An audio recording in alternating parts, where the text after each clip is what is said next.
The Catred.org podcast, your weekly guide to the world of esports news. Presented by Richard Lewis.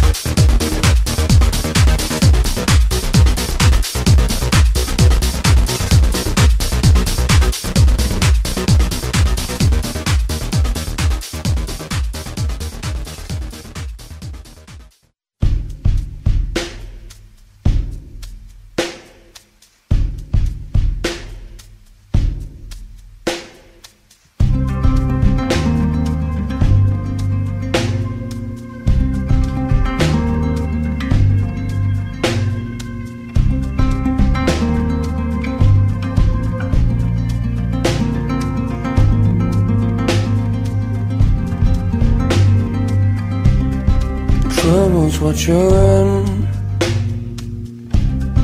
Trouble you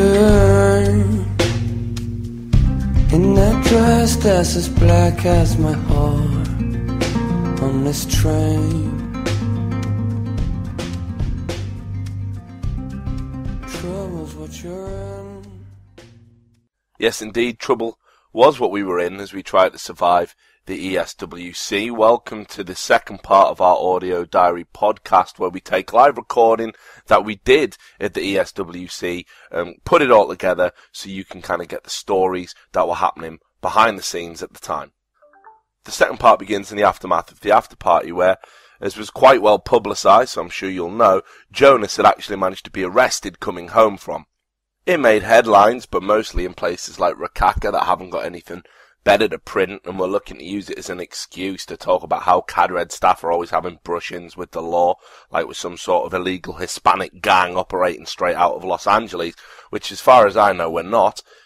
Or maybe, as usual, they had a bit of an agenda because one of their staff got a bit upset when confronted about things he'd been saying on Twitter. More on that later, but now let's get to the pit of misery that was our hotel room after Jonas had returned in the small hours of the morning. Okay, it's day 4 from ESWC.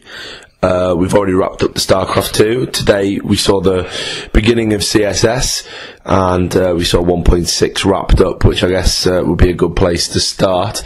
Or would it? Because probably we should mention the after party. It's been a running joke that they've had the after party before the event is after.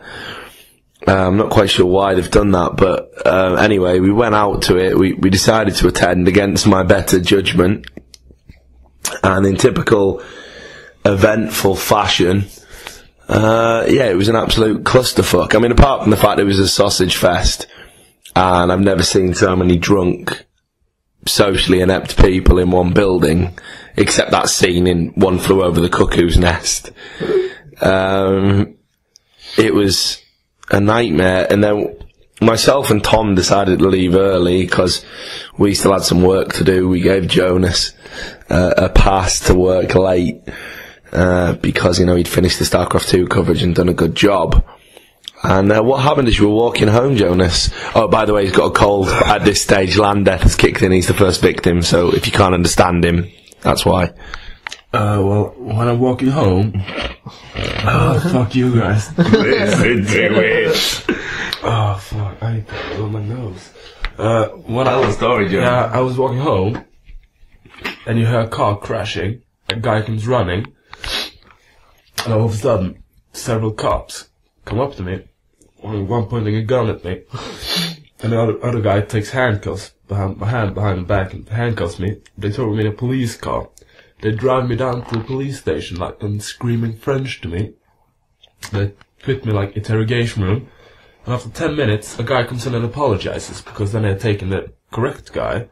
And I'm thrown right out of the police station. I'm in the middle of Paris, drunk, lost. I had no idea where to go. And, I had to try 4 cabs before they actually knew where the hotel was. So, I get back home, back to the hotel, call Richard. That's the end of the story. Yeah, 5:30 in the morning. What a fucking great call that is. And I gotta be honest, it's the first time I've ever heard of anyone being arrested for drink driving while walking on the streets. This event has been absurd, and that's fair enough. That's nothing to do with the event. I can't blame the tournament organisers for that, but it's just this pervasive gloom about the whole thing. It's just been ridiculous from start to finish. I don't want to come back to an event in France again, and I'm recording that. I'm going to listen to it when the podcast goes out, and as a reminder. But to esports, the glorious world of esports, Tom, 1.6, your Polish boys, bit of a nightmare today. Yeah, they got stomped by Na'Vi, should I say. I don't know why they didn't seem to have as much flair as them, and then they even lost to Mousebots in the third, fourth. A lot of people think, you don't really try once you're knocked out, but they seem to still care quite a bit about the game. They just got beat, fair and square. And what seemed to be the difference? Because the day before they seemed they seemed on top of it. I don't know. Well, I know Neo was at the after party. How did Neo play today? He didn't do fantastic. A lot of people were saying on other websites that he hasn't been playing great the whole tournament. So you can't blame that though, surely. I'm not saying anything. I'm just asking questions. Yeah. I don't know. They lost their flair for me, and they just... I don't think they were all there today. I'm not sure either. It could have just been Na'Vi playing really, really well. But then again, they did lose to Mousebots, who I consider as a relatively weaker team than the Poles. So something's missing. That's all I know. Yeah. Talking a little bit about the other semi-final with SK Gaming and Mousebots. Mousebots were kind of the surprise package of this event. You didn't think they were going to get to the final, though. Who, Mousebots? Yeah. No. I didn't predict them ever to get to the final. And they didn't get to the final. No. But, no, they've got some big names in there still. God B, who was not the last IEM, but the one before. He was ridiculous. He was the best. And, so, I don't know, I guess they were really good back before, but then the incident with Sykes, and now I can see them, they're slowly rebuilding sort of thing. But, it's not really much of a shock, but it's just nice to see them getting back into their stride. They weren't ever going to beat SK. No. Because they're machines, they're drilled like machines.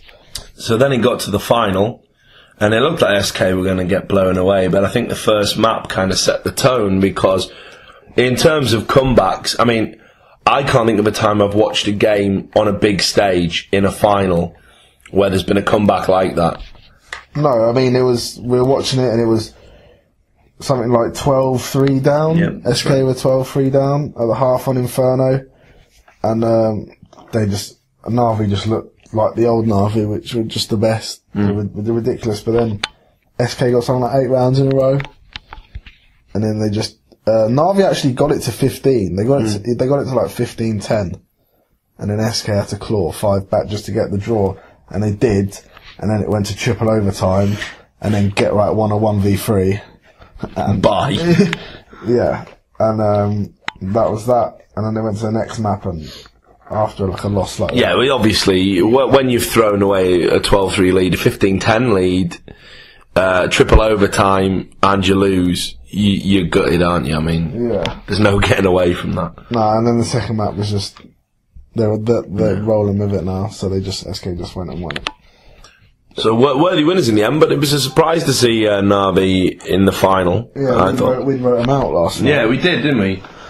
Yeah, I don't know. I still reckon again is the better team. It's that top 4 in the end. Yeah. MGW aren't here, so it is MGW, the Poles, SK, Na'Vi. But yeah, SK, they are drilled machines at the moment. They don't have emotions. They're just robots that do things at certain times, and they will just do it. But fair play to them. But surprised to see Na'Vi back on the stage, really. I thought they'd go out a lot earlier. Okay, and then we come to CSS, I'll give you a miss, Jonas. You're looking so ill. It's tragic. I wish I'm going to take some pictures of it. He's holding loo roll. Yeah, hugging the loo roll. Probably not long before he's hugging the loo like itself. Like, it's terrible. But then we had the CSS groups, and for me, although there were some surprise results, I think in the end, the 4 that went through were the 4 pretty much I thought that were going to. I mean, very games were a lock. They were always going to go through. Wasn't sure about Czech 6, but they did just enough. Dynamic, yeah, I mean, there was a lot of capitulation in their group from other bigger teams like MTW that allowed them to sort of push through as well. So that was kind of a surprise. I think that whole group was, pretty bad. And then Sikeras, who I thought, again, probably, they had some bad results, but performance-wise, they were really good. And I'd say the stand-up performance of the day for me is beating a French team on the stage with a French crowd, French shoutcasters, and they still somehow managed to win. Yeah. Don't you think it's funny though, you could get an All-American final after all the shit they get on the Cadred? I mean, look, the bracket, there's obviously been some fiddly-diddly when it comes to it, to kind of make these things happen.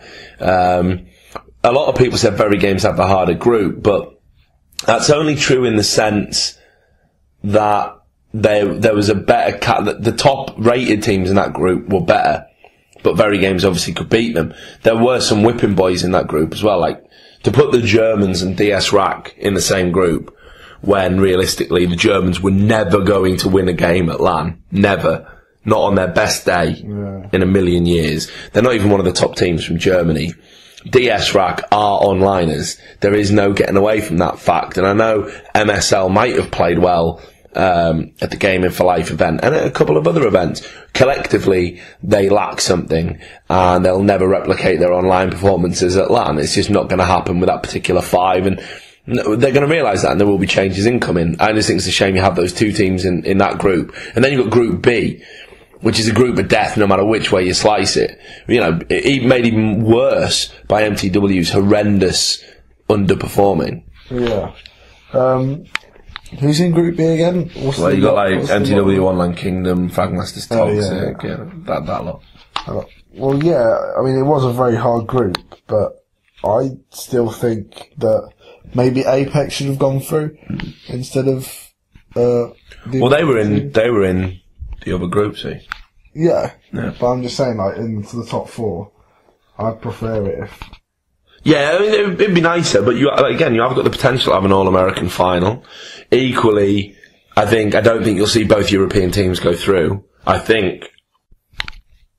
Yeah. So I'm going to call it. Well, the game to watch is going to be very games dynamic. A lot of people are going to consider that the final as well. I reckon. What should have been the final? Well, no, I don't know. Czech 6 have just come and, they've looked really strong. It's a shame the way it's worked out that they're not playing each other in the semi. Because if they were, I think it would be a much better, a much better semi-final. At the end of the day, I like all the guys in very games. I love the team. I love the way they play. They're excellent. But in the same way you want a team that's dominated for a long period of time, it just lets someone else have a go. Do you know what I mean? Just let someone else have a fucking go at being in a final without you. I'd like to see them falter. I don't think it's going to happen. I think it'll be a very games Czech 6 final. I see that being the resumption of hostilities. Sikeras have done incredibly well to get through the group stages, but they've admittedly said that's all we wanted to do. And now they feel the pressure's off. We've got top 4 at the biggest event. We are obviously going to go out and win, but that tension isn't there anymore. No, it's right, but I reckon Seacrest could beat Czech 6. I was watching Czech 6 earlier play just random teams. Well, I'm not saying random, but teams that aren't as good. They didn't look that impressive, in all honesty. Yeah, but that's what I said about them when they played Reason. They played Reason on Season, and I know this is going to sound a bit fucking Dr. Zeus in a minute, but, they played Reason on Season. They didn't look that impressive. One of their players went 0 for fucking 9 at one point. And yet they still went on to win it 16-10. And I think, if you can get results without really looking impressive... Then when you are impressive... Yeah. I don't know, who knows? Also knows the game to watch would definitely be very games dynamic, because... Yeah, I think so. I don't even know if you can put that game on stage, because a lot of the team are French-Canadian.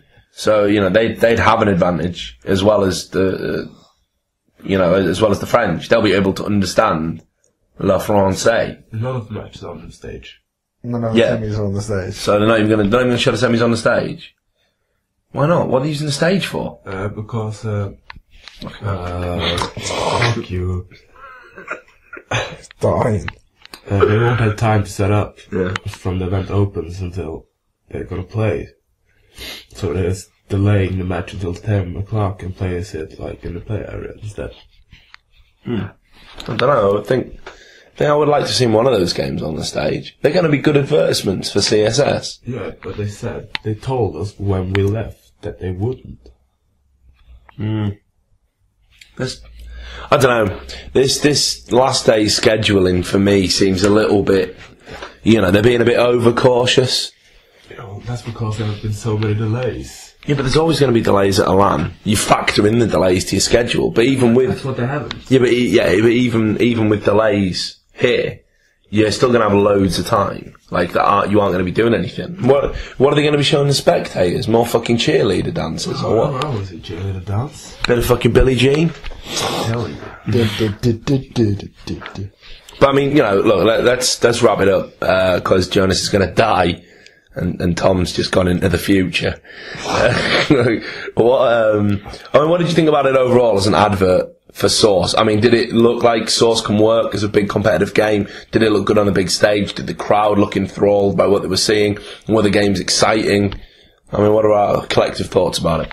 Well, there were more people watching the Source match that was shown than the 1.6 final.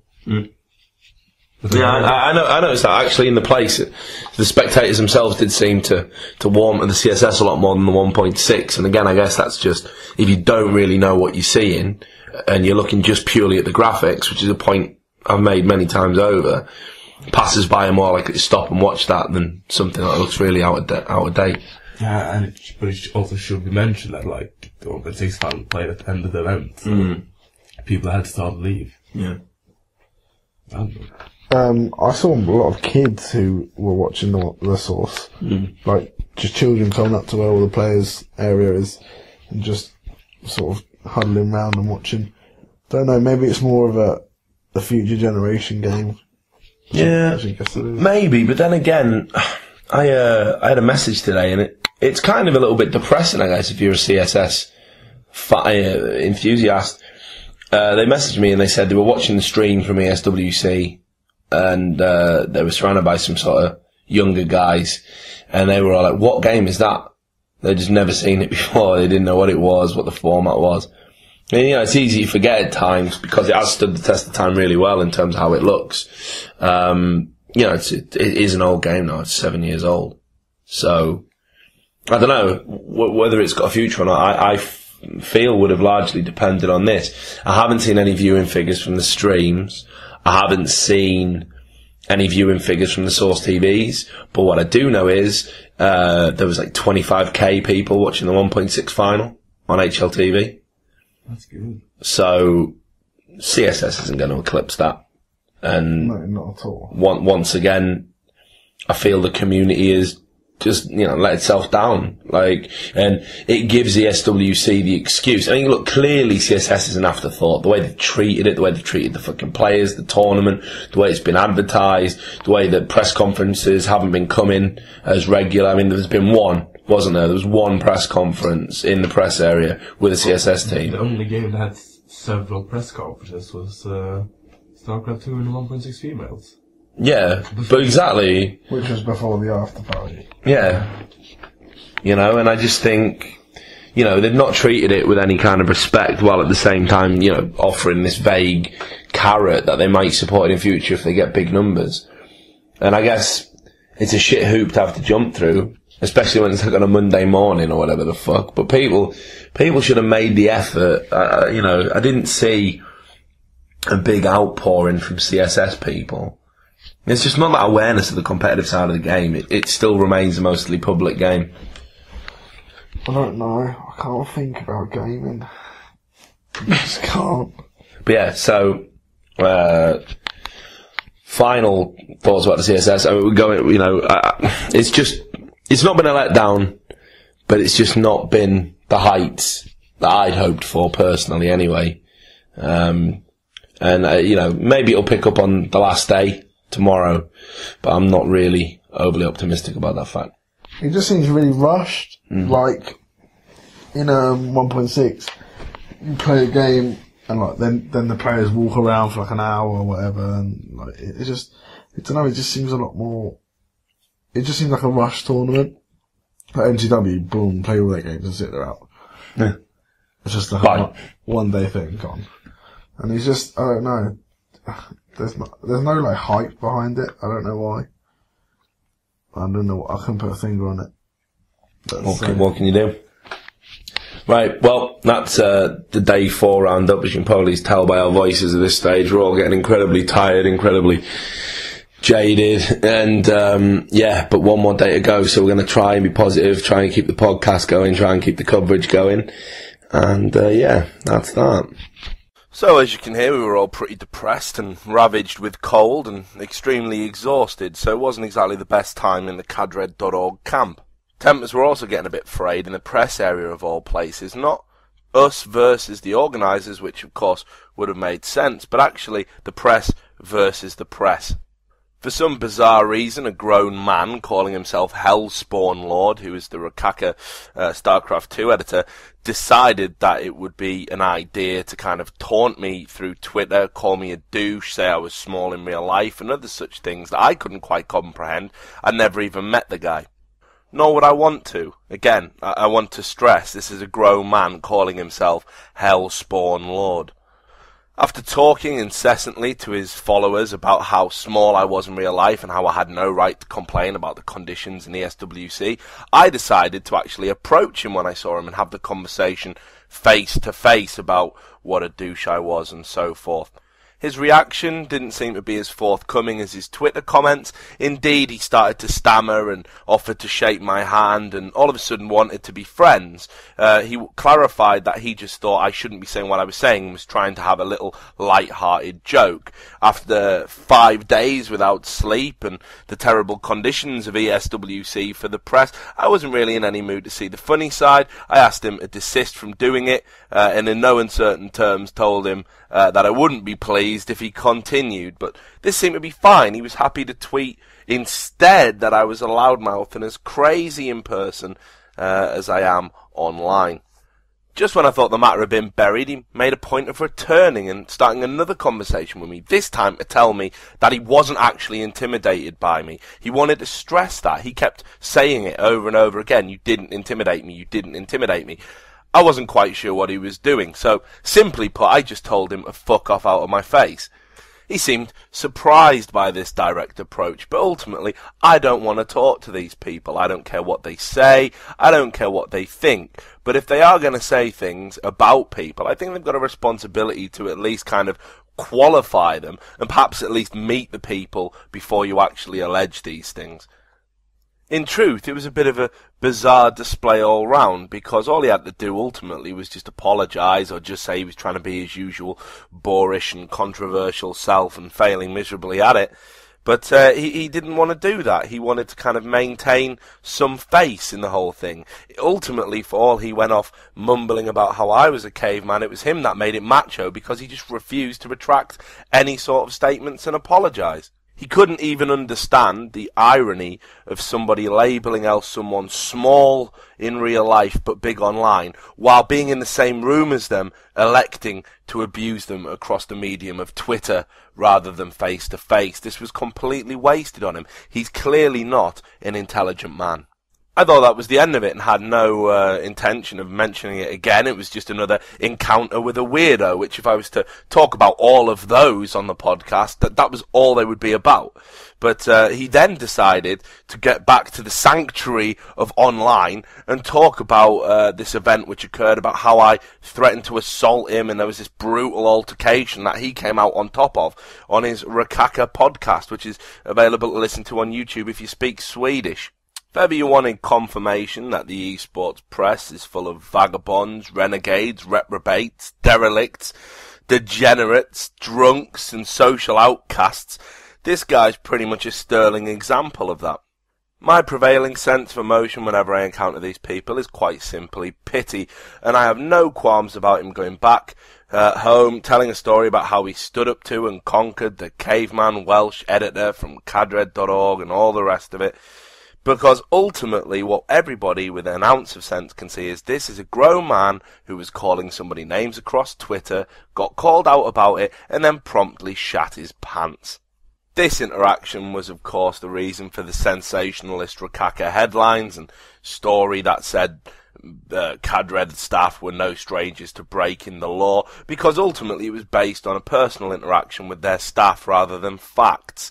It was completely skewed, as it always is. They're a terrible example of any press, not just the esports press, but anything. They hold themselves up to the lowest standards and are only interested in getting hits, something they pretty much admitted to in public when I called them out about it. Anyway, that was a momentary bit of drama that took us away from the dull humdrum reality of trying to cover all these tournaments, and that left us with just the last day to wrap up and comment on. Sadly, you won't have seen much of the footage or any of the interviews or anything like that we got from the last day, because Air France, in their infinite wisdom, decided to take the suitcase with the computer in, rip that apart, smash the computer to pieces, and then basically pretend that it hadn't happened, ship it out 2 flights after the one that we were booked to fly on, and we're now currently involved in trying to get it replaced. It's highly unlikely the hard drive will be salvaged. So for Very Games, this is the second event in a row where I've done an interview that we haven't been able to use. I'll offer my apologies about that, but ultimately it's the pigs at Air France that should be apologising. And of course, when we do get the bits and pieces back, provided we do, we will post them no matter how late it is, just for your own entertainment purposes. Anyway, without further ado, let's get to the last night's wrap-up, and as you'll be able to hear from our voices, we're actually now delirious with joy that the event is over. Okay, it's day 5, it's finally over. It's actually over. So, we're gonna just do the final recap and then go, to bed. It's about 10 o'clock, we're back at the hotel now. We've got all our stuff to sort of pack away, and we're going to have to start doing that at 4:30, so we're going to wrap this up and try and just get out of here.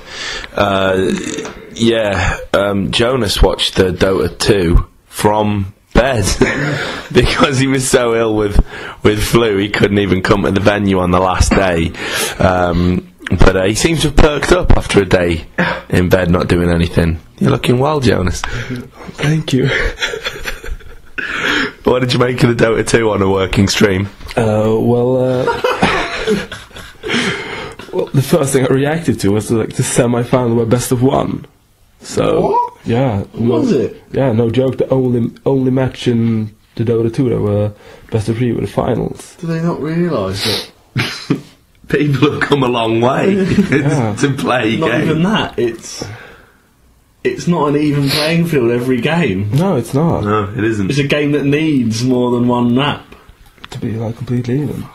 But They're yes, just thick. and in the semi-final that they streamed between Monkey Business and Navi, it looked like the Danes in the Monkey Business will take the map quite easily. They had 14-1 lead at the start. But then there's only one match, Jonas. Yeah, okay, on the map, on the match, whatever. And then and then they were over eager and lost team fight after team fight, and all of a sudden Navi had a massive lead and demolished them. So in the other semi-final you saw eHome beat Gamers League. Or Epsilon, as you called them when you uploaded the final standings. I forgot to edit that away. Fucking Epsilon. No. The reason I was there, because I just copied, so I just used to search for another final standing, copied that, and then I forgot to edit one of the teams. But yeah, behind the scenes at Cadred.org, wherever there's a shortcut, we're there. Yeah, but it was considered an upset though that Gamers Night EHOM won over Gamers League, because EHOM are doing quite bad lately. Like, not even considered top 5 among the Chinese teams, and Gamers League destroyed everyone yesterday, even beating Navi. Yeah, but so did Monkey Business as well. I mean, in the groups, you know. Yeah, Monkey Business beat EHOM, but as I said, EHOM lost like two games in the group stage, and in the finals, like, that was a bloodbath. Navi demolished the Chinese team on 2 maps. They had nothing to answer with, and so they did decide to go best of 3 for the final, did they? Yeah, the final were best of 3 all along. Thought it was for the best. Yeah, they know. We'll bring this other map in, see what happens. Yeah, that was like. So that was a boring final, to be honest. Like, it wasn't even. So, in your opinion, Navi had, responded well, because obviously they'd lost the captains before this and whatnot. Yeah, they responded very well, but you could see that they played much more on sole skills than on team skills. Like, the only thing with the team fights, some of the team fights against EHOM, they did quite well, but that's also because EHOM played horrendous. So, okay final, but fantastic semi-final. Yeah. Very fun. I'm glad you enjoyed it from your bed while we were at the event listening to fucking Billie Jean. Billie Jean. That's the real reason I didn't come out. I couldn't listen to Billie Jean. They played it 3 times in 3 minutes before. It was fucking ridiculous. Anyway, and of course the other big tournament that was going on was the CSS. We had the semi-finals. Tom, you watched the Very Games semi-final. Yeah. Get it on, bro. If you've got it. Every time something happened or a player came out on stage. Right, but yeah, so you watched the Very Games semi-final. Yeah, well, I thought it'd be closer than it was. It started off on Dust 2. Yeah. And the next map was Inferno, and Season was the final one. And I know the Yanks are good at Season. Yeah. Just because they played it loads in whatever leagues they play. ESCA. Yeah, that's the one. That's the one. So I thought if they got one map, then they might win it, but they didn't get one map. They sure didn't. They didn't. Bit of a letdown in the end then. Yeah, I mean HUDs was even like, oh, Inferno, Dynamic good in Inferno. They just seemed really scared. I don't know what's happened, because when they were at the SRAC, they were a different team. They had so much character. It wasn't that people underestimated them either, because you had an entire tournament to see how good they were. Everybody knew, going in the brackets, they were good, and they won so many games, 16, 14, and they just never gave up. I don't know what's happened. I just think, they just took the foot off the gas. It must be hard when you dominate your domestic scene. Didn't they 5, yeah, but I mean, they had 5 wins in the SCA in a row. 5 wins in a row in the biggest, tournament they had out there, and then after that, they lost this one. I thought that would have given them a little bit of a kick up the arse. I mean, they still did well considering. They could have floundered and not got out the groups, but it was massively disappointing, especially for Legend, because of course they didn't. Yeah, they didn't go on to even win the 3rd and 4th place, which they finished 4th, which means they get no money even, which sucks, man. They paid money out of their own pocket to be here. Really? Yeah. Yeah, I feel about Legend. I mean, it got to a point where I was like, okay, Inferno, fresh start, and I was even listening to their team talk, and Pex was rounding them up, and he was like, fresh start, lads, Inferno. Look at my afro. Yeah. Yeah. And they'd lost 12-3 and they were CT.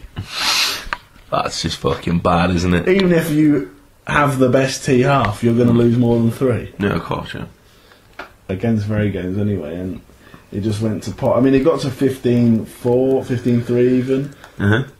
And then it got to 15-8 or no 15-7, and I was like, could it? Please. SK did it? The glimpse of hope. Yeah, SK did it at 1.6, but That's the machines.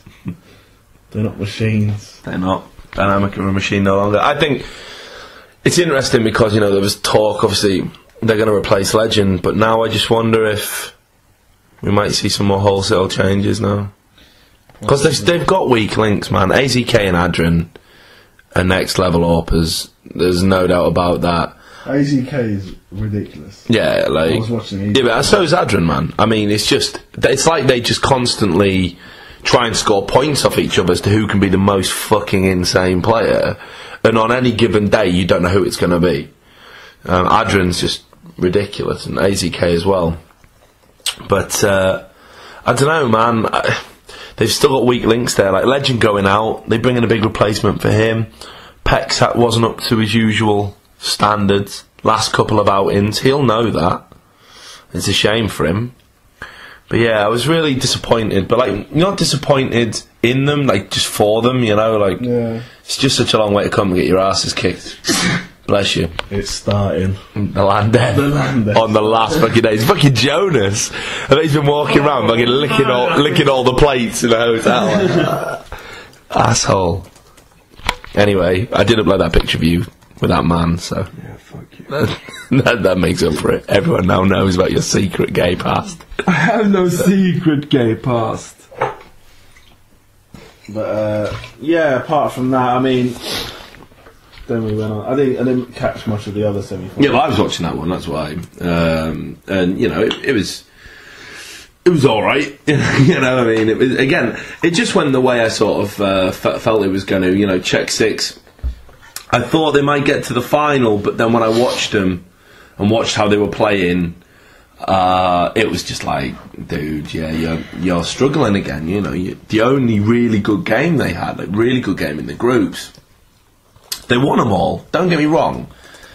And it's cool, like, you see teams that win tournaments all the time cruise in the group stages, but they were playing like they were in the group stages, and they just didn't look impressive. It was 16-10s and 16-12s, there's no emphatic victories, and then they nearly beat very games. You think, right, they've got it in them, they've just been putting it on reserve. What annoys me, though, is, like, I'll admittedly say that I sort of lost connection with Source, like watching it and following it and stuff when I left the Reason org, because I only ever rooted for those guys. Yeah. And that's the only reason why I PHP. Source. Exactly. The final boss. And exactly. And I feel like if that team and the UK team of Salvo were around, it'd be those two. I don't give a fuck, right? I was a massive Salvo fan, nothing but respect for the 1.6 boys that came over back then. They would not be. I had the old Very Games, the 2008 Very Games, as better than Salvo, and I've got this Very Games. I guess no teams dominated in the way they have. Obviously, we'll never know. We did I don't know if you saw it. We did something on Cadred, the fake time travel land, to try and generate debate.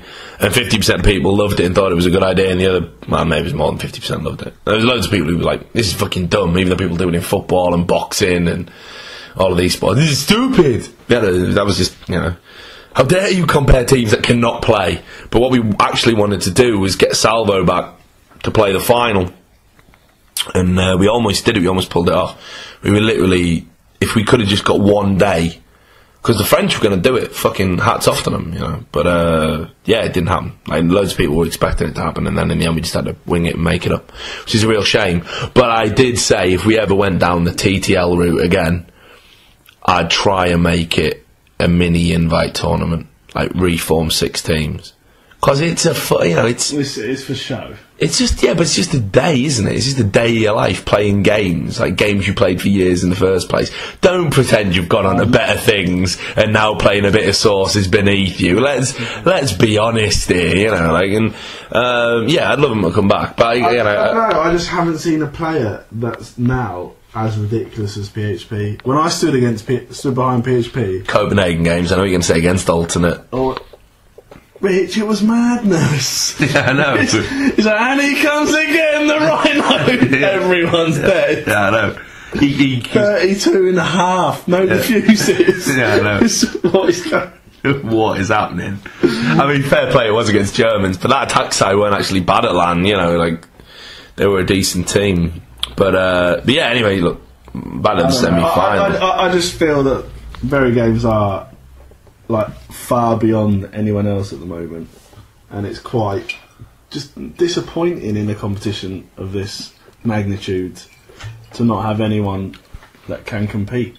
Well, I don't know. I don't think you're entirely right about that. And I guess case in point in the final, Bury games. They dominated Nuke, and that was weird because that was Siqueiras's map. And I will tell you now, I got nothing but respect for Fetish. Like, you know that. Yeah. Love him. I think he's one of the best callers in the game. I think he's a great captain, great tactician. He's got a great mind. But I think collectively they made a real bad choice choosing to play Bury games on Nuke, because we've seen them dominate so many times. They're T-half. Everyone knows what it's like. It doesn't matter that you're good on it. They're just better. So they should have gone for Tuscan, which is a map that's been solid for them throughout the tournament. They didn't. They got 16 forward, which on your map is fucking embarrassing. There's no getting away from it. But credit to them. They put it out of their heads. And Dust 2 was a better watch. Well, it was really close, like up until maybe the last 5 rounds, where clearly Siqueiras were done, and they had things on their mind like the French shoutcasting and all of that stuff, and clearly it affected their performance. But I got to be honest, they were gonna lose to Bury games no matter what. They were.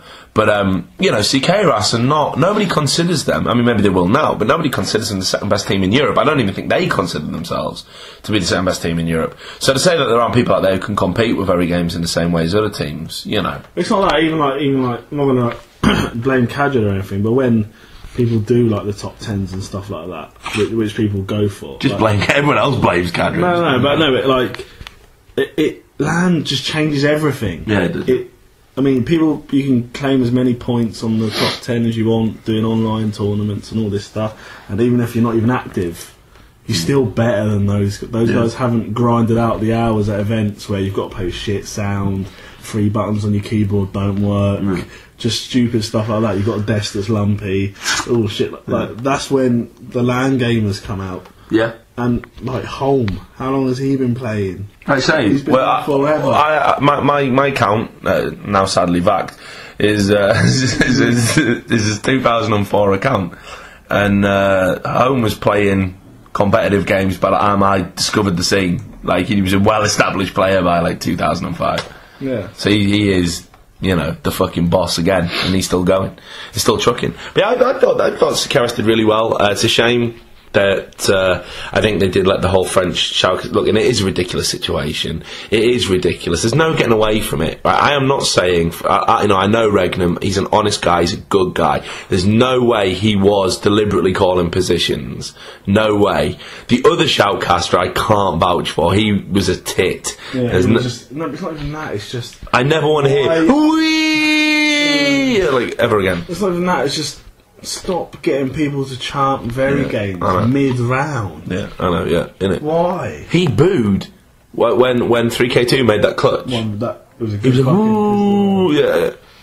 What are you doing? You're a fucking commentator, mate. So yeah, that was stupid. But look, was it a factor? No. They weren't doing anything that bad, like, ultimately. And yes, it's a stupid situation, because of all the people that get a shoutcast that game, an ex-teammate and someone who works for Bury games, that is retarded. Siqueiras, at that point, you needed every factor to be in your favour. Yeah, exactly. Just to try and get a close game against the obvious better team. Yeah, yeah. They weren't getting that. No, they weren't. They weren't getting that. It wasn't a level playing field, ultimately, but still, the only thing you can say about it is that it was just retarded. It wasn't it wasn't malicious. And, as I said at the end of the coverage, I feel sorry for Bury games, because that's a huge win for them. That they've worked so hard for that. They're good guys. They're good, honest guys. They're honest players. They put up with so much shit.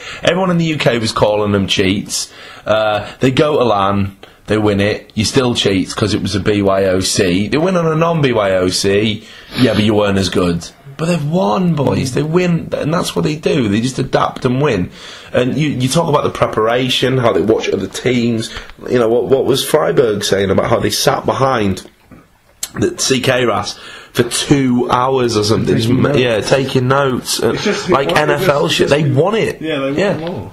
And you know, they deserve that gold medal around their neck. There's no getting away from that. There's no getting away from that. And, you know, it's just, if anyone taints that victory by saying Regnan was calling positions, I can think of maybe 2 instances where that other guy did it. Yeah. You know, when he was like, Cajun is at the door and things like that. But still, you know, it's just a bad situation, and it's bad. It's as bad for Very Games. They will not want that win tainted by people talking about that, so I feel sorry for them as well. But they were worthy winners and expected winners. They would have won anyways. Yeah. Even if it was commentators saying all the position in, like, Danish. They don't know what it's called. Well, I said they should try that out. One of the things that people said is we should get one of our ex-teammates at Gravity to shoutcast the final or a show match or something.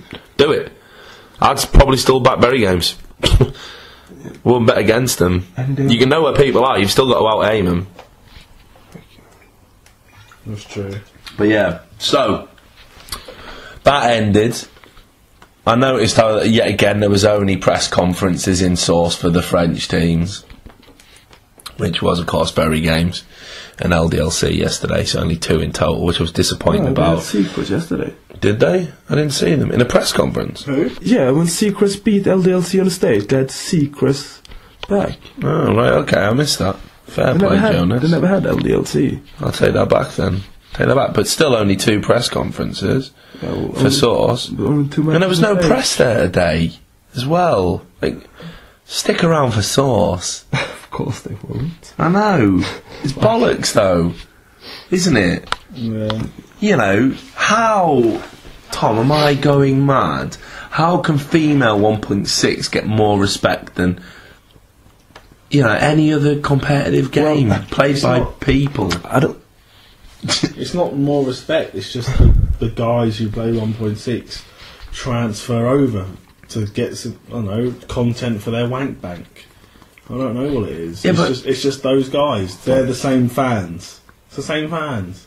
There's no other girls that play 1.6, otherwise they'll be in the tournament, because they're all shit, so anyone can play in it.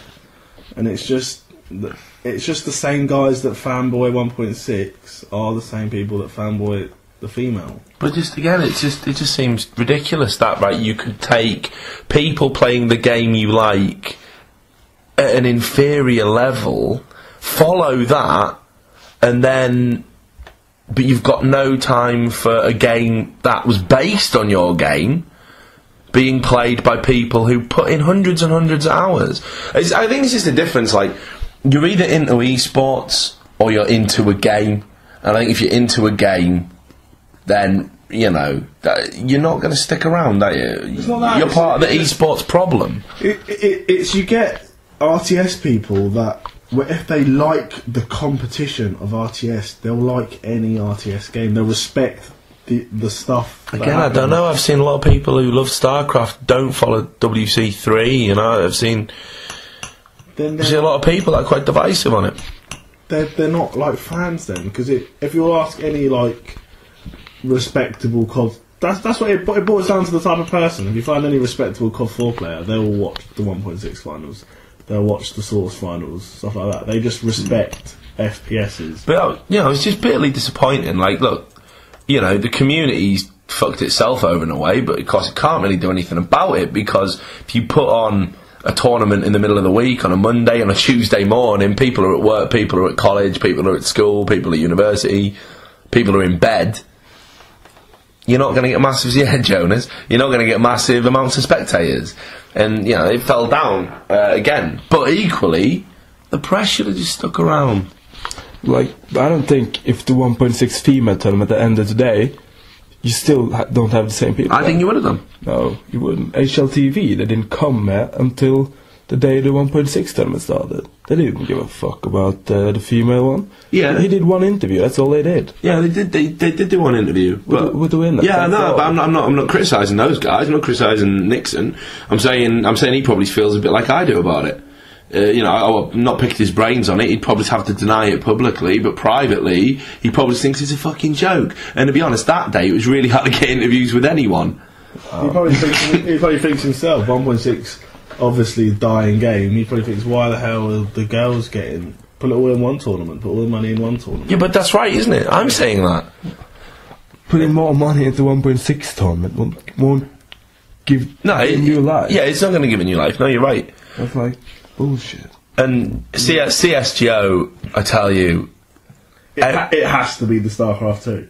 It has to be. It has to be. Yeah, but it's not going to be. It won't. I know. But it won't be. But it has to be. But it needs an FPS that unifies everyone, like StarCraft 2 did with Warcraft 3, with most of Brood War, with like just any RTS player. Every single RTS player does now play StarCraft 2. Yeah. Except the Brood War pros, but like they make shitload of money, so. Yeah, you can't argue what's going on in Casper, really. Like, just fair play to them. But well, okay. More nonsense I'm going to have to edit probably, I don't know, but final thoughts. ESWC was a tough event for us. Like, I mean, I'm the veteran, and it was tough on me. You used to noobs to this. This is your first event as coverage, isn't it, Tom? Like, ever? Yeah? It's more like 8, though. Yeah, it's your 8th, but it was your first Cadred event. Yeah, that's true. I don't count other events. I had a blast, even though I got arrested, though. Yeah? Yeah, I had a good time. Except, like, I would have liked to be able to drink water, but other than that, yeah, but like seriously, I would like free water, something free to drink, except Coca-Cola. Yeah, but we weren't even getting them off the people who organised the venue. We were just getting them off them girls in the fucking bras and that. Yeah, we had like, I'm just feeling bad for the normal press.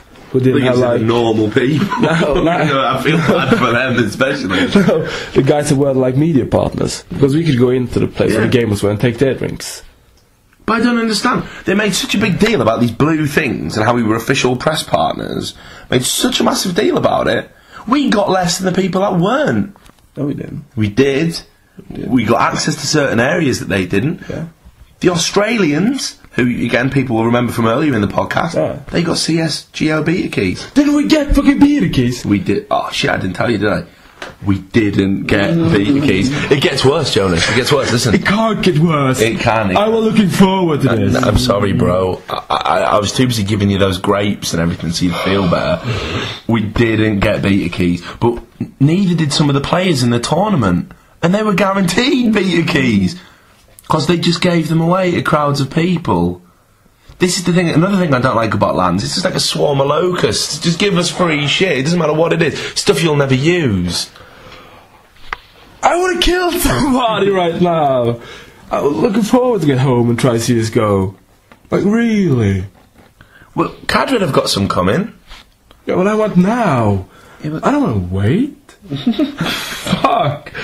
That's like, that's been one. This is why you're doing resits, Joe. This is why you're doing resits. They could be glad I weren't there today. I would probably punch somebody. You were too weak. Oh, fair enough, but I would be mad.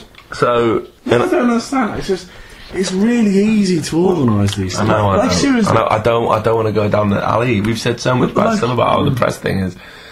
Like, Cadred is the premier source coverage site. CSGO uses the same source mode. We should have keys. We're getting them. We're getting them from the people who make the game. Yeah, but like HLTV and all those have had for ages now. No. Yeah, they got. There'll be some waiting for me when I get back home if I live. If you're playing Crush, I'm get mad. I don't want to play any online games. I will not be playing Global Offensive. But I do. If there was one key, I'd give it away. I'm not interested. Yeah. I'll report on it. I might have a play on someone else's, just so I can understand the mechanics of it all, which at the moment are flawed. But look, the question I was going to ask Jonas, if you can just relax, bro. Yeah. Right, is you had a good time doing your first Cadred event. Are you going to come back and do more? Sure, if you guys send me. Okay, good. Tom, the question is, I'm going to ask you, Richard. you know, do you want to? Did you enjoy your time doing coverage for Cadred, and will you be back? He will be back, and cut. I probably never laughed so much in a week. But like, you know when you get the mad laugh? Yeah. You push beyond a point. You push beyond a point, and everything becomes funny. Yeah. But yes, I can't do another event, Richard. And I'm just asking on behalf of the people that are like saying, you know, it was good coverage and everything. It was. I'm glad that people enjoyed the coverage. We need it. I'm glad. You. But there needs to be some sort of like give back. Yep. What from who? I don't know. I don't know. You can't just do this. You can't. I don't know how it's going to work. I would love to cover another event. You wouldn't. As well as... That's not what you were saying before. You're lying. No, but...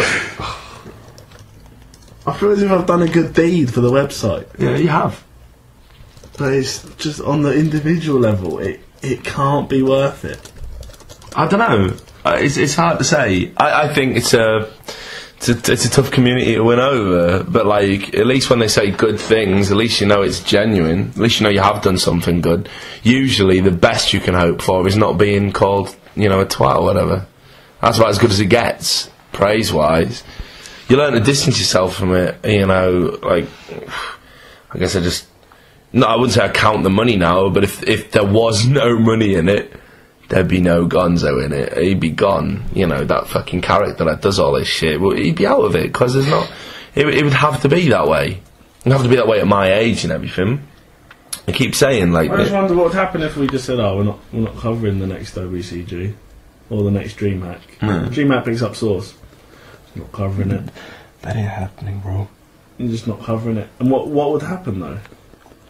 Then there'd just be like...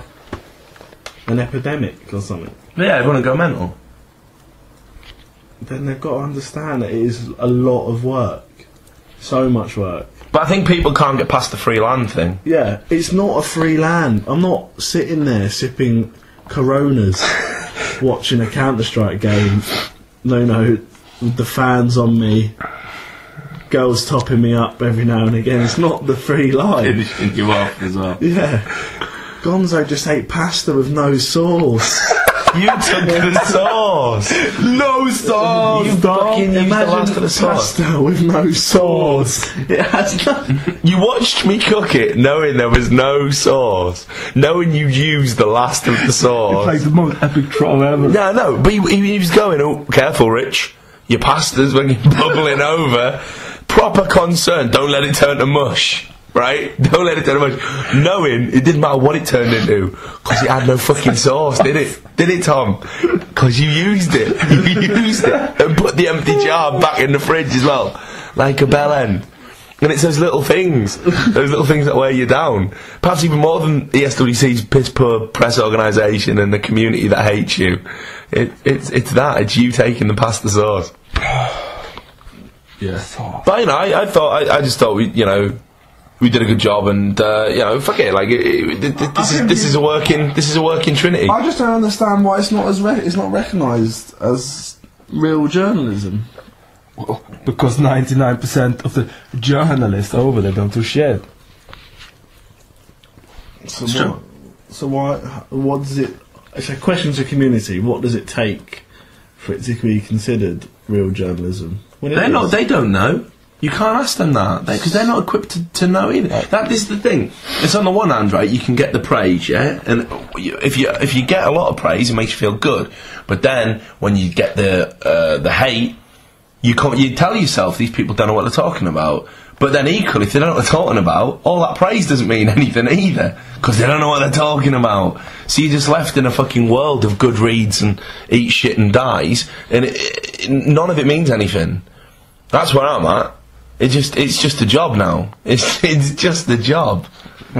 I go to this event like for having fun, and I do have fun. I'd like putting way. Oh, we've had a blast, Jonas. Well, I had a blast. You got a gun pointed. Yeah, but at you. Yeah, but you can laugh at it now, right? I might have been a wreck. In all fairness, we've been up for days. If there was anything that I didn't ticked off in the 7 years or whatever that I played COD and attended all these events, it was having an argument with Get Right whilst having a piss in the urinal. You did that now? And rubbing Neo's bald head. So, I mean... He did that, he did do that. That was at the fucking after party. The after party. I've ticked the boxes. And they had a reason why Richard and Tom went home early. I guess that's a good way to sign it off then. So, I mean, I have fulfilled some things that I thought I missed out in my gaming career. So I came back to tick the boxes that were left. Are those going to be your lasting memories? Is that the best memory? Best memory of the event? Yeah. Oh. Is it one of those? Go on, what's the best memory then? I don't. The defining memory. This is how we're signing off the podcast. Defining memory, ESWC. What is it? Jonas, I'll let you have two. Mine too. One, making Idra smile. He smiled in my interview. Go check it out. What did you do? Kiss him? No, I called the evil geniuses the Yankees of esport. It's quite clever. Yeah, well, it slashes. It's all they said it so. And then... it's not so clever. Yeah. And then, like, the defining memory will always be when I got arrested, you know? Didn't see that one coming. I didn't see that one coming. I gotta be honest, really gotta take my hat off to you on the grounds of getting us put up on Rakaka. Cadred journalist arrested at ESWC. What a fucking headline that is. But it does say, by mistake. Like, in tiny letters underneath it. Norwegian, was taken by police by mistake. Whatever. Tom, have you had time to think? Yeah, I think my defining memory is even all the COD guys consider the Counter-Strike people to be like next level celebrities. I mean, even I, who was like at a pretty high level myself at one point, thought that they are celebrities. They're not. They go through the same shit tournament schedules and all the crap, the fucked up servers, the shitty map picks, everything. They're just playing a different game. So it's just another... I think I come to terms with the fact that, it's not so grand in the end. Which is quite disappointing. It's not grand. But now I know, sort of things. That's my defining moment, I guess. Right then. My defining moment... tough one. I know. I guess I had this kind of awakening round about the point they took the water away. I think that was when I just thought, get out now while you still can. Dick Whittington, turn back, because it just seems such a ridiculous thing. I guess I'll do a bad and a good one because it's all negative, isn't it? Yeah, that was ridiculous. I remember thinking to myself at that point, if I was in Guantanamo Bay. Yeah, I'd still have the right to free water. Just think that though, you've got to understand that for that amount of time and work that you put in, it's not. We wake up at 7:30, get to the event before the games start. I'm instantly already got jobs that I need to do before we're even there. Like I know what I've got to do before there, and then we're working all day, and then in all fairness, me and Jonas come back and we just do whatever. But as you're sitting there. Still writing till 12:30 at night. It's not. You can't expect those sort of services for that much work. There's no reward for the work. There isn't, but it's what people expect. See, man, you just roll with the expectations, don't you? That's not worth it. If it's about a quiet life, Tom. I can't be asked having petitions to get me fired again.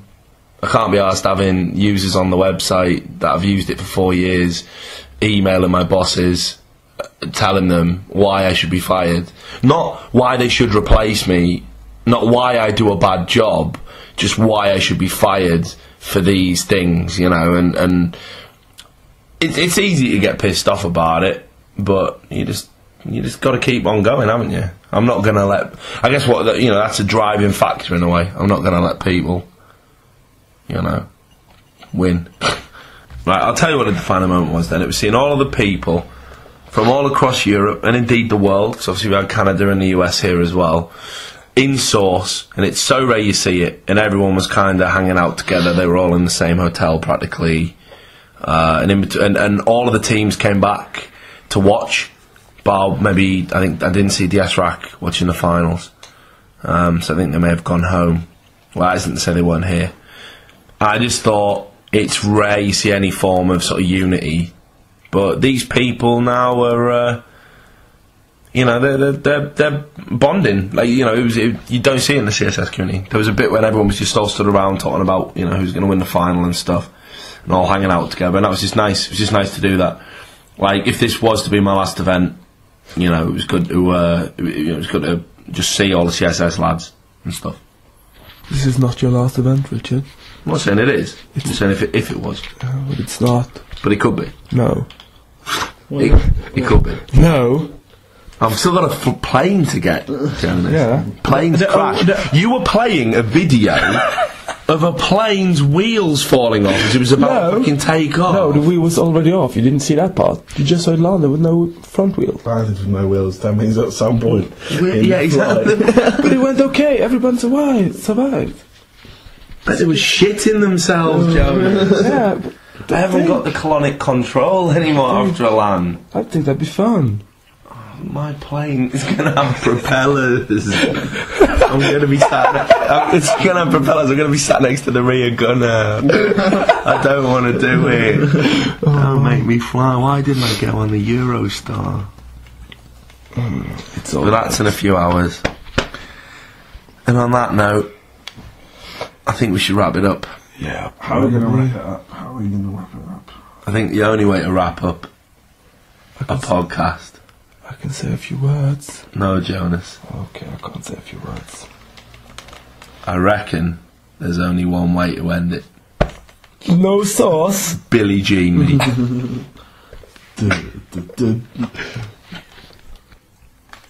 And literally, if you didn't get a chance to spectate or watch the stream, this is all you need to know about ESWC in a nutshell, right?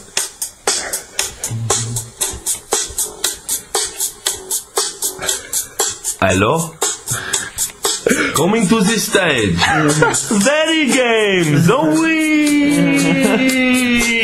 it's like you're there.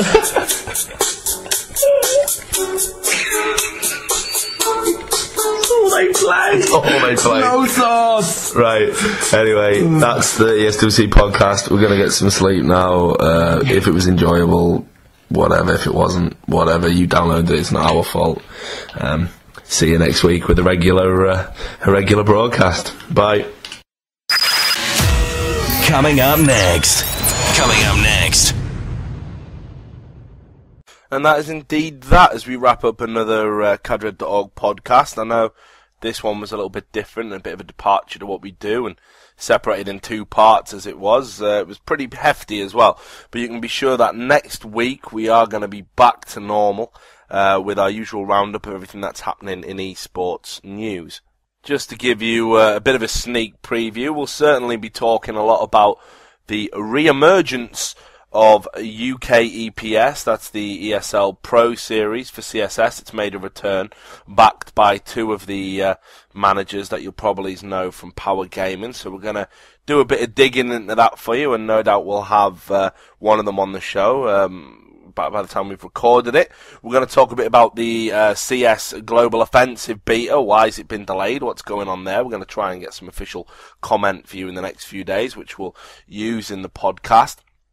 We're going to do just a little bit of a wrap-up from ESWC. Not too much. Really don't want to focus on it anymore. I think we've given it a lot of attention. Some would argue more attention than it deserves. We're also going to talk a little bit about StarCraft 2, the outstanding prize money that the team alternate player Cloud has gone public about, saying he's not even sure he's going to get paid. So it just goes to show it's the same as a lot of other areas in esports. It's not entirely perfect. There are flaws in the system still. We're going to try and wrap all of that in to approximately an hour and a half, but no doubt there'll be some surprises as well, and we'll probably get a few guests on the show, much like we did last time. So thanks for listening to this one, and certainly hope you'll tune in to the next one, which will be on the cadred.org website, and of course uploaded to the Cadred Clips YouTube channel. Until then, all the best. I'm Richard Lewis. The Cadred.org podcast, your weekly guide to the world of esports news. Presented by Richard Lewis.